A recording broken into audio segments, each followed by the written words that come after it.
오늘도 하나님 예배하는 여러분 모두에게 우리 하나님께서 예비하신 풍성하신 축복 내려주시기를 바랍니다. 우리 옆에 있는 분들과 함께 인사하겠습니다.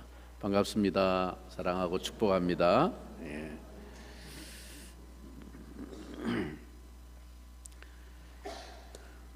오늘 하나님께서 우리에게 주시는 말씀 출애굽기 30장 17절 17절부터 21절까지 말씀을 보겠습니다. 30장 17절부터 21절까지 제가 하나님의 말씀을 받들어 읽겠습니다. 여호와께서 모세에게 말씀하여 이르시되 너는 물두멍을 노수로 만들고 그 받침도 노수로 만들어 씻게 하되 그것을 회막과 제단 사이에 두고 그 속에 물을 담으라. 아론과 그의 아들들이 그 두멍에서 수족을 씻되 그들이 회막에 들어갈 때에 물로 씻어 죽기를 면할 것이요 제단에 가까이 가서 그 직분을 행하여 여호와 앞에 화제를 사를 때에도 그리 할지니라. 이와 같이 그들이 그 수족을 씻어 죽기를 면할지니 이는 그와 그의 자손이 대대로 영원히 지킬 규례니라. 아멘. 오늘 하나님께서 시내산 위에서 모세에게 보여주신 이 성막의 여러 양식에 관한 말씀 중에 이제 마지막으로 언급하신 이 물두멍에 대한 계시를 살펴보려고 합니다. 이 물두멍은 사실상 이 성막에 배열되어 있는 순서를 따라서 보면 우리가 하나님을 향해서 나아갈 때 저 성막의 입구를 들어서서 두 번째로 만나게 되는 기구가 물두멍입니다. 입구를 통해 성막의 마당으로 들어서면은 첫 번째로 마주대하게 되는 것이 뭐라고 그랬습니까? 놋제단, 번제단. 이것은 제물의 희생 제사를 드리는 제단입니다. 그리고 그 다음에 저 번제단 뒤편으로 성막의 휘장 바로 앞에 놋으로 만든 물두멍이 있었습니다. 어찌 보면 오늘 말씀은 너무나 단순하고 분명합니다. 놋으로 물두멍을 만들어서 그 속에 물을 담아두고 제사장들이 회막에 나아갈 때나 혹은 제단에 제사를 드리러 올라갈 때 그 직분을 행사할 때마다 먼저 그 물로 손발을 수족을 씻으라 하는 것입니다. 어쩌면 이것은 이 성막 봉사의 여러 가지 정교하고 세밀한 규례들 가운데서 자칫 가장 소홀히 하거나 간과하기 쉬운 것이었을지 모릅니다. 이것은 짐승을 잡아서 피를 흘리는 제사에 비해 볼 때 아주 사소한 일로 생각되어질 수 있었을지 모릅니다. 그저 단순히 제사장이 성소 안에 들어가기 전에 매일 아침 저녁으로 그 성소에 성막에 들어가면서 손발을 씻고 들어가라 하는 것이죠. 우리가 아이들이 밖에서 놀다가 들어오면은 이제 밥 먹기 전에 손 씻어라 매일 그거를 가르치죠. 근데 뭐 어쩌다가 아이가 귀찮거나 배가 고파서 죽을 지경이 되면 아이고 우선 밥부터 먹어라 이럴 때도 있단 말이에요. 그냥 한 번쯤 건너뛴다고 큰일 나는 일은 아니다 그 말이죠. 그죠? 아마 이런 식으로 이 손 씻는 규례에 대해서는 다른 여러 가지 하나님이 말씀하신 규례들에 비해서 좀 다소 그렇게 소홀히 여길 수 있는 여지가 있지 않았을까 생각해 봅니다. 한 번쯤은 그냥 생략하고 지나쳐 버릴 수도 있는 일이라 생각할 만하지 않습니까? 그러나 하나님은 이 일을 매우 중요하게 생각하셨습니다. 이것은 절대로 간과하거나 소홀히 지나칠 수 없는 필수적인 과정이었습니다. 그러기에 하나님께서는 이 물두멍에 관한 규례를 모든 다른 성막의 기구들과 양식과 그 성막의 그 찬란한 영광을 다 보여주시고 다 말씀해 주신 다음에 제일 마지막으로 잊지 않도록 이 물두멍에 관한 규례를 말씀하신 것입니다. 그리고 거기에다가 생명의 경고를 첨부하셨습니다. 물로 씻어 죽기를 면하라 라고 2번씩이나 엄중한 경고를 하셨습니다. 여러분 오늘 읽은 본문 20절 21절을 다시 한번 보십시오. 그들이 회막에 들어갈 때에 물로 씻어 죽기를 면할 것이요. 씻어야 안 죽는다 그 말입니다.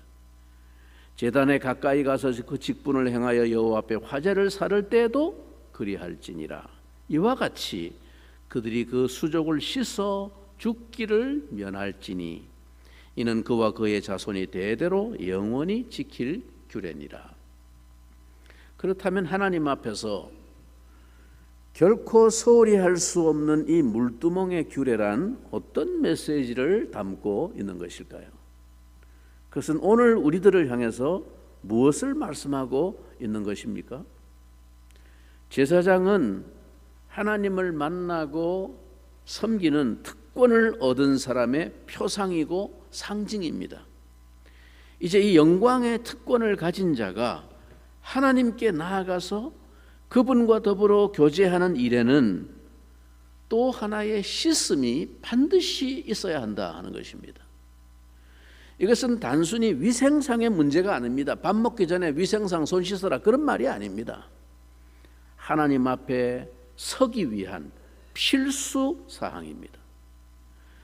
하나님과 교제하는 특권은 언제나 깨끗함 속에서만, 성결함 속에서만 유지될 수 있고 행사될 수 있다는 메시지입니다. 이 깨끗함은 제물의 피로 말미암는 대속의 죄 씻음과 근본적으로 분리할 수 없는 깊은 관련성을 가지고 있지만, 그러나 또 다른 차원의 씻음을 말하는 것이기 때문에 이 번제단과 별도로 물두멍에 물로 씻을 것을 명하고 있는 것입니다. 구약 성경은 오실 그리스도에 관한 그림을 보여주는 많은 단편적인 모형들과 상징들과 비유들이 동원된 이야기입니다.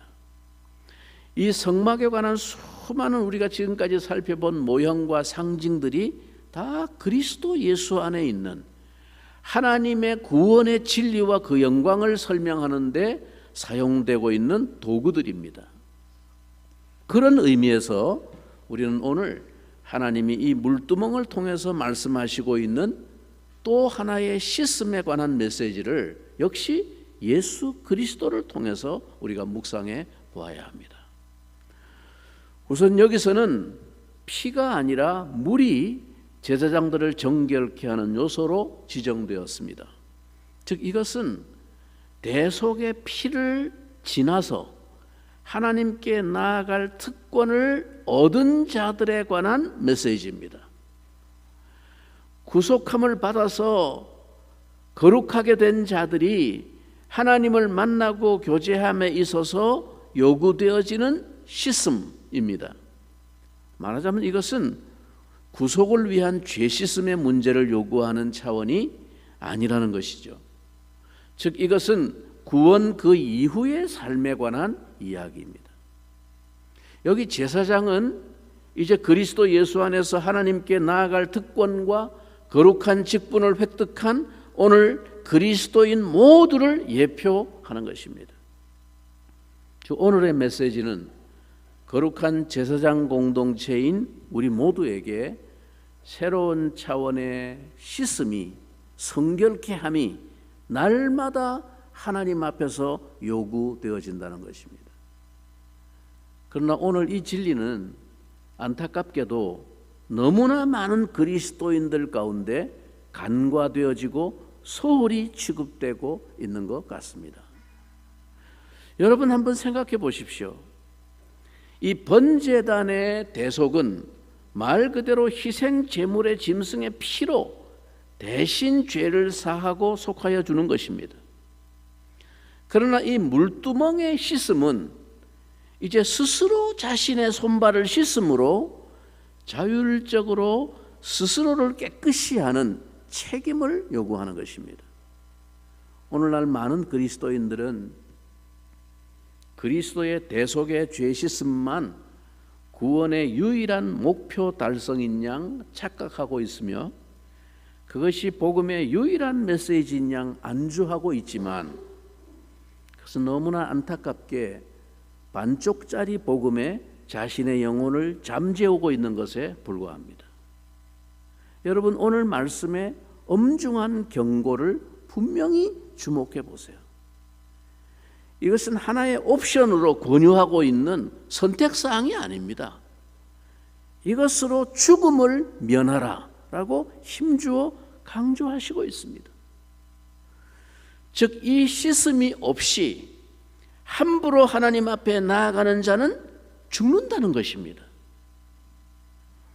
이것은 매우 중대한 메시지입니다. 이것은 신약의 복음 설명에 있어서 믿음과 행위의 문제를 본질적으로 분리할 수 없는 것과 같은 맥락의 메시지입니다. 우리가 구원 얻음에 있어서, 즉 인생이 거룩하신 하나님 앞에 나아감에 있어서 우리 속에 있는 어떤 조건이나 공로로 될 수 없고 오직 그의 은혜로 말미암는 그리스도의 대속에 의존할 뿐이지만, 그러나 동시에 그것은 필연적으로 죄를 씻어버리고 의를 쫓는 우리의 행위로 말미암아 내가 하나님의 대속의 은혜를 입은 자임을 입증해야 한다는 것입니다. 그게 믿음이라고 하는 것입니다. 그게 성경이 말하는 구원이라고 하는 것입니다. 그런 의미에서 야고보가 강조하고 있는 행함으로 의롭다함을 얻는다라는 복음은 대속의 은혜를 강조하는 복음과 하나인 것입니다. 즉 행함이 없는 믿음은 죽은 것입니다. 그것은 믿음이 아니다라는 것이죠. 그 믿음은 나를 살릴 수 없다라는 것이 성경의 가르침입니다. 하나님이 물로 씻으라고 말씀하실 때 이 물이 상징하는 바가 무엇일까요? 그저 세수만 열심히 하면 우리가 구원받는다는 것입니까?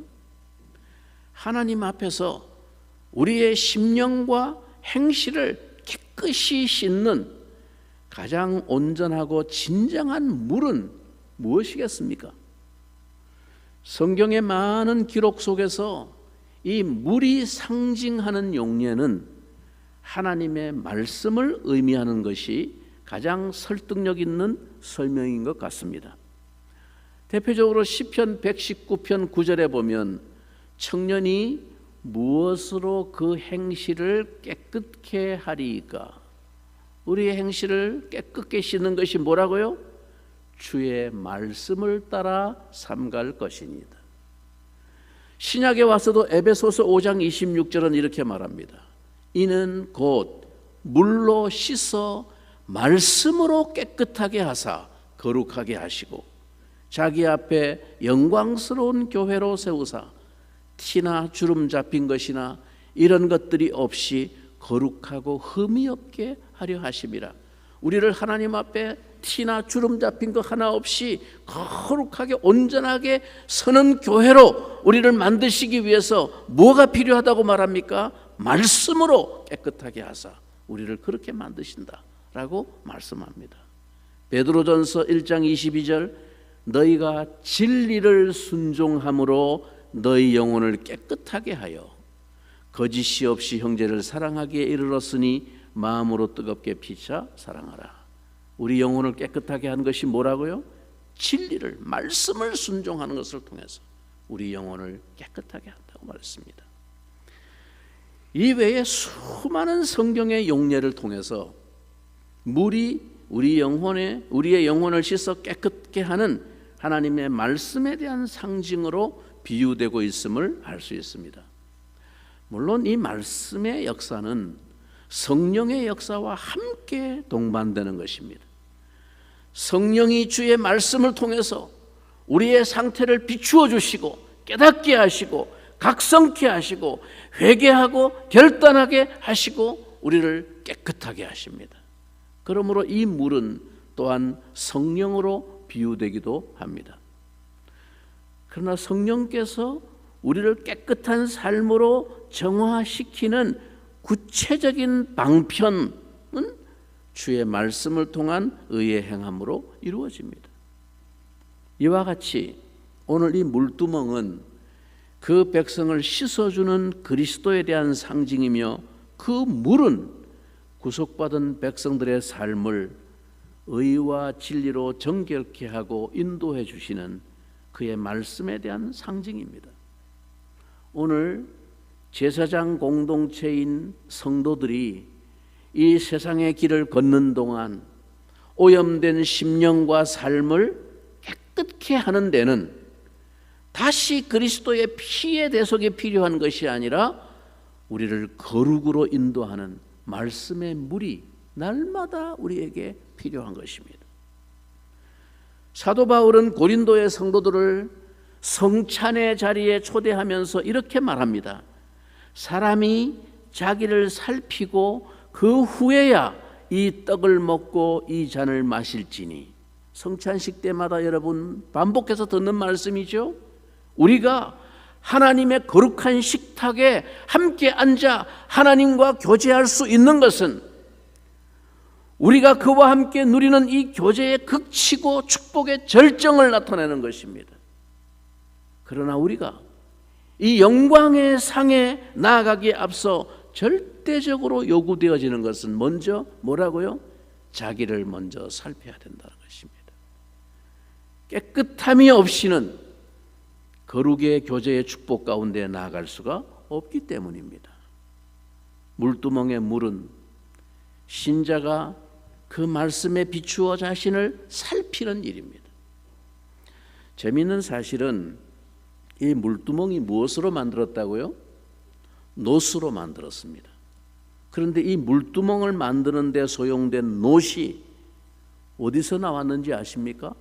어디서 이렇게 노시 많았을까? 출애굽기 38장 뒤에 가면 38장에 가면 8절에 이 물두멍에 관한 기록이 또 나옵니다. 그가 노스로 물두멍을 만들고 그 받침도 노스로 하였으니 곧 회막문에서 수종드는 여인들의 거울로 만들었더라. 뭐라고요? 이 노시 어디서 나왔다고요? 여인들의 거울로 만들었다는 것입니다. 회막문에서 수종드는 여인들이 자기들이 가지고 있던 거울을 바쳤습니다. 고대 시대 수천 년 전에 거울이라고 하는 것은 여러분들이 들어서 잘 아시겠지만 오늘날처럼 유리와 수원으로 유리 뒷면에 수원을 칠해 가지고 그렇게 만든 그 아주 선명한 그런 거울이 아닙니다. 노시나 청동으로 만든 접시 모양의 거울인데 이것을 깨끗이 닦아서 얼굴을 비추어 보는 거울이었습니다. 아마도 이 여인들이 애굽에서 나올 때 애굽 사람들에게서 구해가지고 나왔을 것입니다. 출애굽하던 날 성경의 기록을 보면 애굽 사람들에게 갖가지 폐물과 기중품들을 다 얻어가지고 나왔습니다. 달라는 거 다 줬습니다. 애굽 사람들이.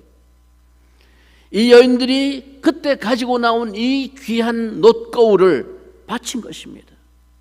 그런데 하나님은 그 놋거울을 가지고 물두멍을 만드셨습니다.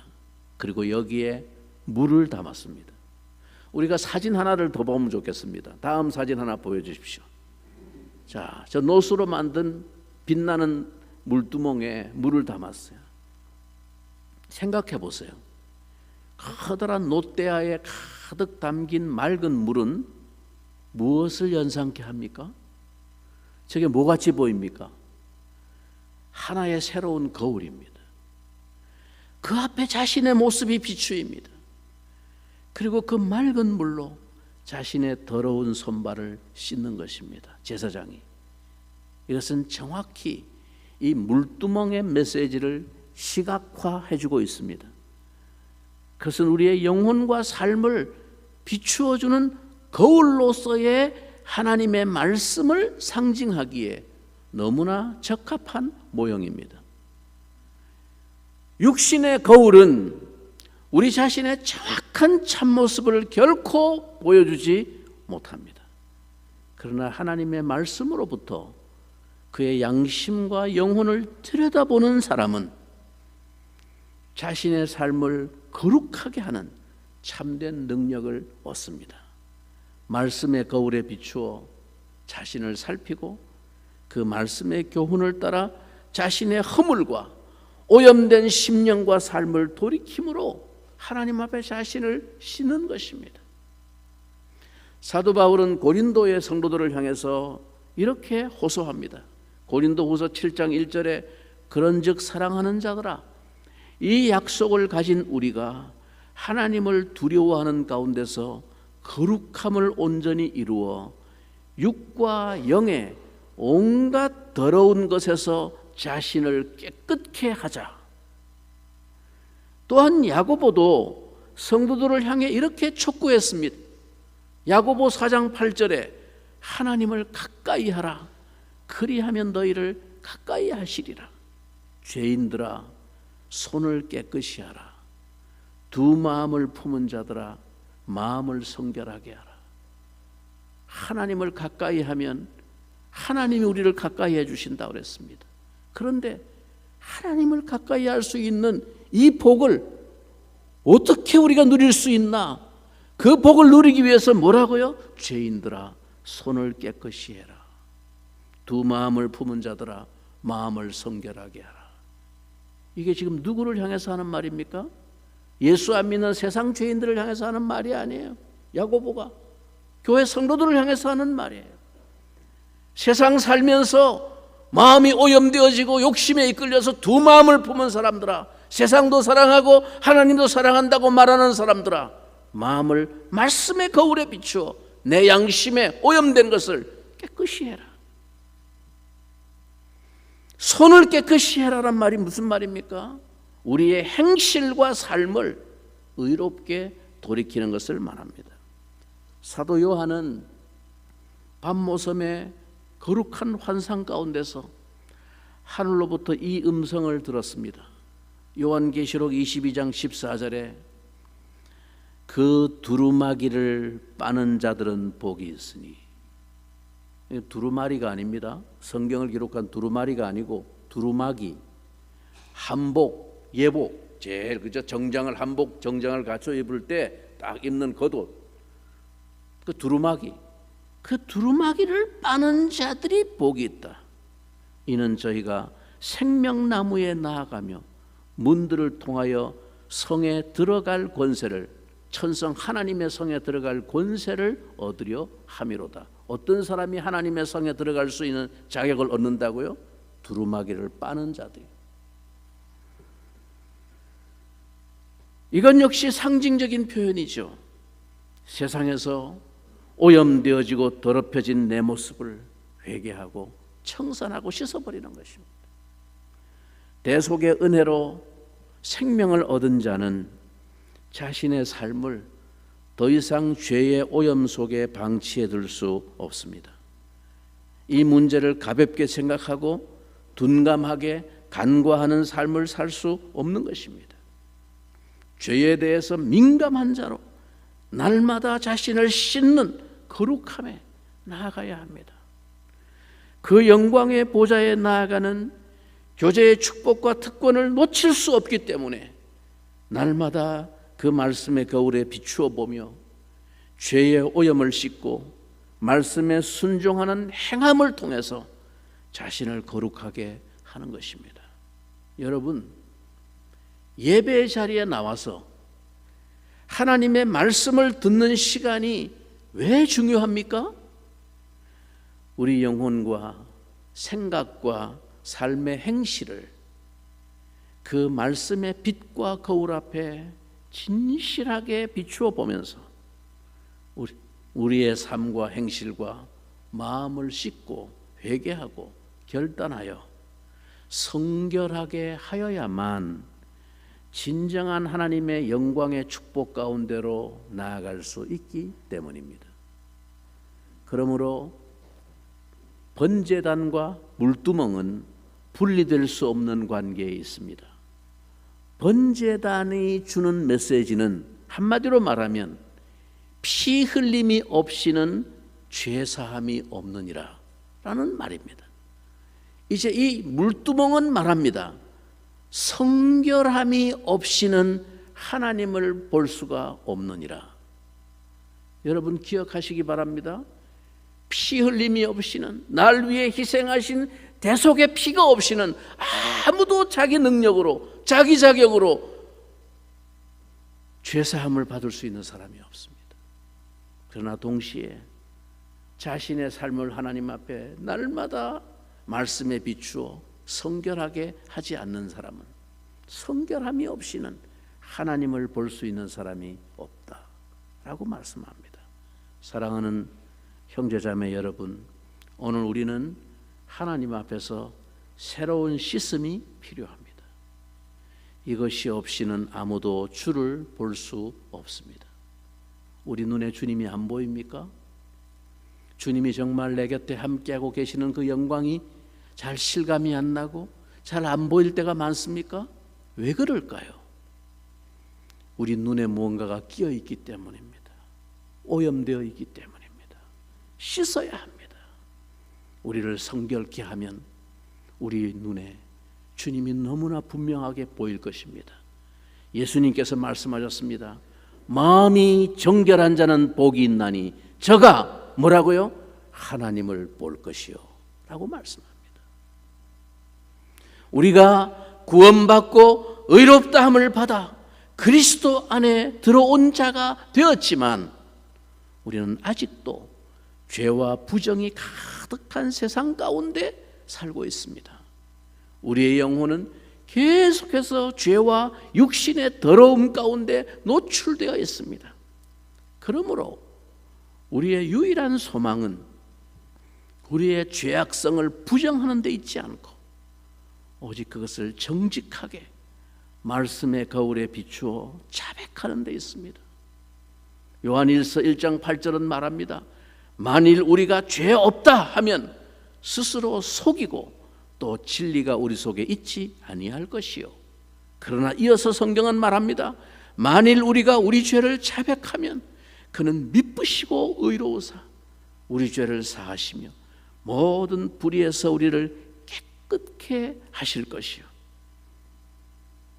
그래서 이제 그 무한하신 은혜를 경험하는 성도들은 이렇게 노래하게 됩니다. 큰 죄에 빠진 나를 주 예수 건지사 그 넓은 품에 다시 품으신 은혜는 저 바다보다 깊고 저 하늘보다 높다. 그 사랑 영원토록 나 찬송하리라. 날로 더욱 귀하다. 날로 더욱 귀하다. 한이 없이 넓은 우리 주의 사랑 날로 더욱 귀하다. 여러분, 성막 안에서 봉사하는 제사장은 그리스도 안에 있는 오늘 우리 신자들의 예표고 모형이고 상징입니다. 구원은 십자가에서 시작되었으나 거기에서 전부가 끝나는 것은 절대로 아닙니다. 거듭난 새 생명을 얻은 신자들은 이제 우리가 누릴 그 영광의 자리를 향해서 계속해서 발걸음을 옮겨가야 합니다. 번제단이 우리를 의롭다 하신 칭의를 말해주고 있다면 물두멍은 성도의 계속적인 성결을 말해줍니다. 그리고 이 둘은 결코 서로 분리될 수 없고 추가 옵션이 아닙니다. 이것이 없이는 그 영혼이 죽은 것입니다. 사랑하는 성도 여러분, 누구든지 예수만 믿으면 예수 십자가의 은혜로 구원받아 천국에 갈 수 있게 되었다고 하는 이 반쪽짜리 이상한 믿음 하나로 마치 구원을 따놓은 당상처럼 여기며 안일하게 살면서 세상에서 아무런 빛과 소금의 영향력도 가지지 못한 채 그렇게 죄와 불의에 오염된 채로 무감각하게 살아가는 그런 삶을 하나님이 우리에게 주신 구원이라고 성경은 말하지 않습니다. 그건 구원이 아니야. 하나님이 주신 구원은 그런 것이 아니야 라고 성경은 말씀합니다. 그것은 우리를 향한 하나님의 희생의 사랑과 열심을 모독하는 것입니다. 하나님은 우리가 이 땅을 사는 동안 거룩하신 하나님 자신을 닮아가며 당신 안에 있는 그 모든 영광과 아름다움과 부요하심을 우리와 나누시며 우리가 그것을 공유하기를 원하십니다. 그래서 오늘 하나님은 그 앞에 서기 전에 먼저 물두멍을 두셔서 날마다 우리 자신을 비추어 보고 말씀의 빛 가운데 우리 자신을 씻고 성결한 자로 하나님 앞에 서기를 요구하시는 것입니다.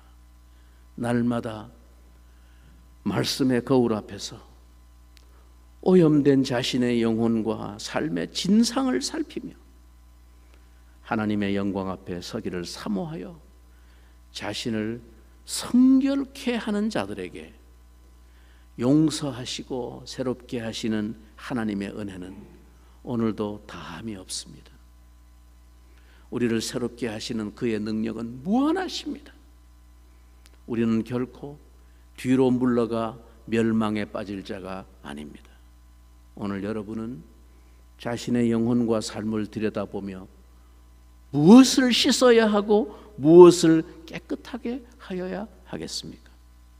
다함이 없고 마르지 않는 주님의 용서와 새롭게 하시는 은총의 그 무한하심을 의지해서 오늘도 자신을 주의 말씀으로 비추어 보며 깨끗게 하기를 결단하는 여러분들에게 그의 영광을 보며 교제하는 이 축복이 있기를 우리 주님의 이름으로 축원합니다.